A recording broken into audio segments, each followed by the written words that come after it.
Now let's talk about special education and 504 plans. In order to qualify for special education for a specific learning disability, a student must meet one of three California regulations. 1. The student has a severe discrepancy between intellectual ability and achievement in their academics. 2. The student does not achieve adequately for his age or to meet state-approved grade-level standards when provided with appropriate instruction, even when educators use evidence-based strategies in the student's response to intervention. 3. The student does not achieve adequately for his age or to meet state-approved grade-level standards when provided with appropriate instruction, and the student exhibits a pattern of strengths and weaknesses that is relevant to the identification of a learning disability. If a student does not qualify for an IEP, then they can still be entitled to protection under Section 504. Under Section 504, students can still receive necessary accommodations to ensure their success in the general classroom. Listed here are possible 504 accommodations for students with dyslexia.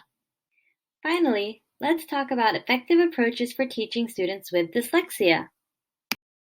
When educating students with dyslexia, educators should focus on the evidence-based instruction strategies encompassed in structured literacy. Under structured literacy, it's important for educators to include multisensory approaches in their instruction, in which they integrate visual, auditory, and kinesthetic motor pathways to support memory and learning of oral and written language skills.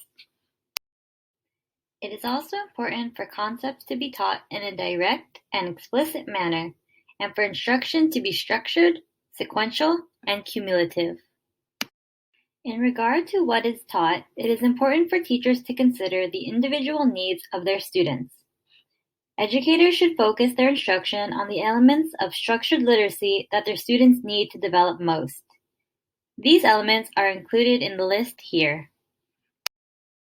In addition to these strategies, educators should also incorporate some of the supports that we've already mentioned in this presentation, such as appropriate accommodations, progress monitoring, and use of assistive technologies. We hope you learned a lot from our presentation.